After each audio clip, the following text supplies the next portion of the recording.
Ladies and gentlemen, Mr. Elon Musk!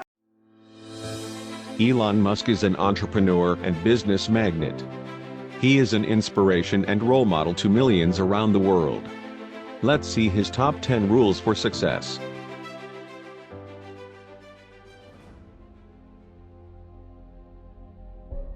And then just work like hell. I mean, you just have to put in, 80 to 100 hour weeks every week. Gosh, and that's then a lot of work. All those things improve the odds of success. Okay. I mean, if other people are putting in 40-hour work weeks and you're putting in 100-hour work weeks, then even if you're doing the same thing, you know that in 1 year you will achieve what they achieve. You will achieve in 4 months what it takes them a year to achieve. Okay, I like your work ethic. All right. Thanks. Elon. You need to work, depending upon how well you want to do, and particularly if you're starting a company, you need to work super hard. So what does super hard mean? Well, when my brother and I were starting our first company, instead of getting an apartment, we just rented a small office and we slept on the couch. And we showered at the YMCA, and we're so hard up we had just one computer. So the website was up during the day, and I was coding at night, 7 days a week, all the time. And I sort of briefly had a girlfriend in that period, and in order to be with me, she had to sleep in the office. So work hard, every waking hour. That's the thing I would say particularly if you're starting a company.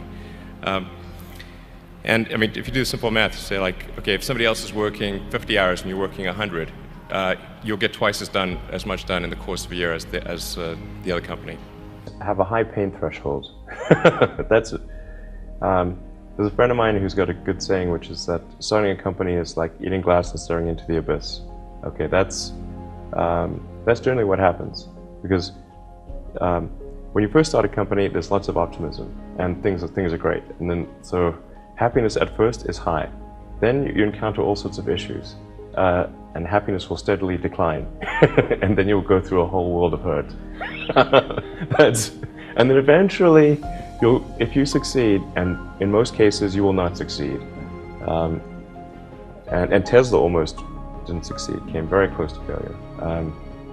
Then if you succeed, then after a long time you will finally get back to happiness. People want to be more like you. Really? And for the fate of humankind, I think it would be great to have more Elon Musks. So what do we need to do to become more like Elon? I don't know if I think it maybe sounds better than it is.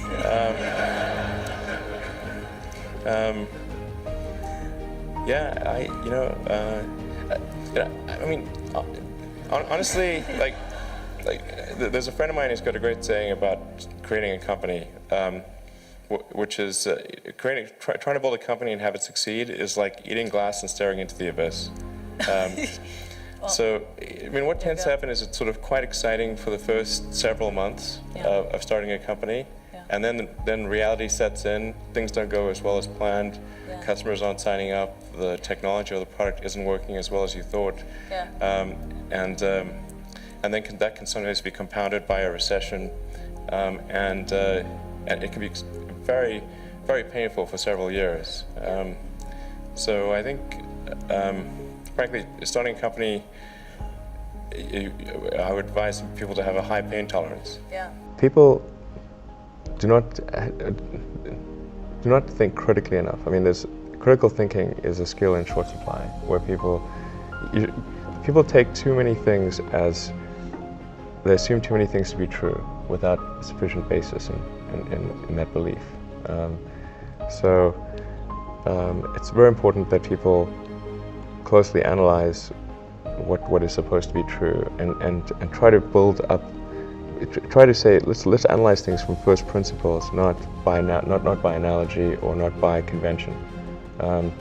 If you assume things are true by convention, which is actually what most people do, then it's difficult to gain insight into how things can be bettered.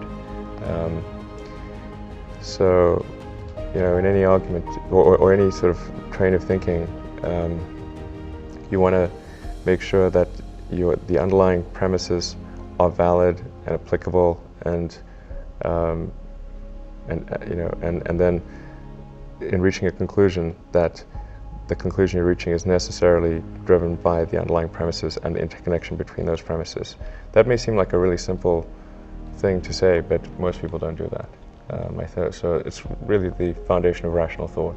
If somebody is doing something that is useful to the rest of society, I think that's a good thing. Like, it doesn't have to change the world. Like, if you're doing something that has high value to people, and frankly, even if it's like just a little game, or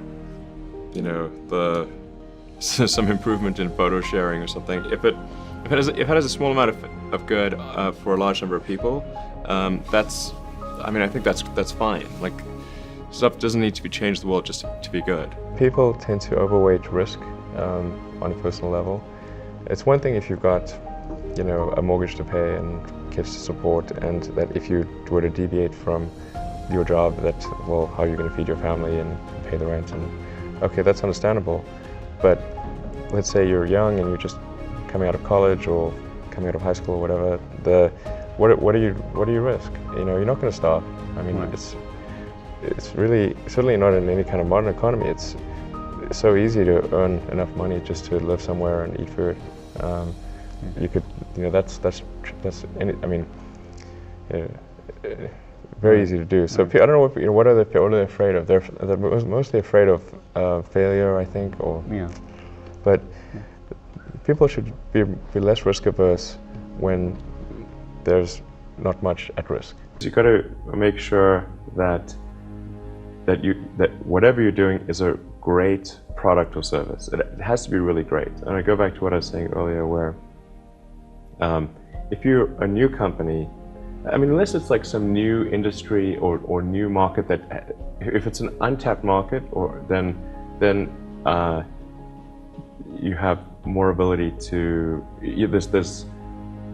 The standard is lower for your product or service. But if you're entering anything where there's an existing marketplace against large entrenched competitors, then your product or service needs to be much better than theirs. It can't be a little bit better, because then you put yourself in the shoes of the consumer, and they say, why would you buy it as a consumer? You're always going to buy the trusted brand unless there's a big difference.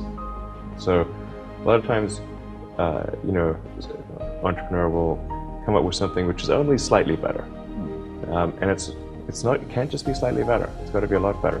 If you're creating a company or if you're joining a company, the most important thing is to attract great people. So either join a group that's amazing, that you really respect, or if you're building a company, you've got to gather great people. All a company is a group of people that have gathered together to create a product or service. And so depending upon how talented and hardworking that group is, and the degree to which they are focused cohesively in a good direction, that will determine the success of the company. So do everything you can to gather great people if you're creating a company. Constantly seek criticism. Yeah. A well thought out critique of whatever you're doing is as valuable as gold. And you should seek that from everyone you can, but particularly your friends. Usually your friends know what's wrong, but they don't want to tell you because they don't want to hurt you. So lift you up to yeah. So they'll say, oh, I want to encourage my friend, so I'm not going to tell him what I think is wrong with this product. Yeah. It doesn't mean your friends are right, but very often they are right. And you at least want to listen very carefully to what they say. And to everyone, if you're looking for, basically, you should take the approach that you're wrong. That you, the entrepreneur, are wrong. Your goal is to be less wrong. Don't just follow the trend. So you may have heard me say that it's good to think in terms of the physics approach, or first principles, which is, rather than reasoning by analogy, you boil things down to the most fundamental truths you can imagine, and you reason up from there.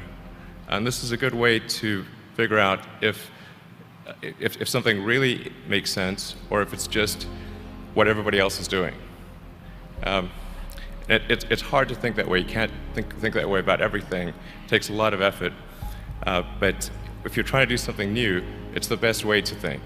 And that framework was developed by physicists to figure out counterintuitive things like quantum mechanics. So it's really a powerful method.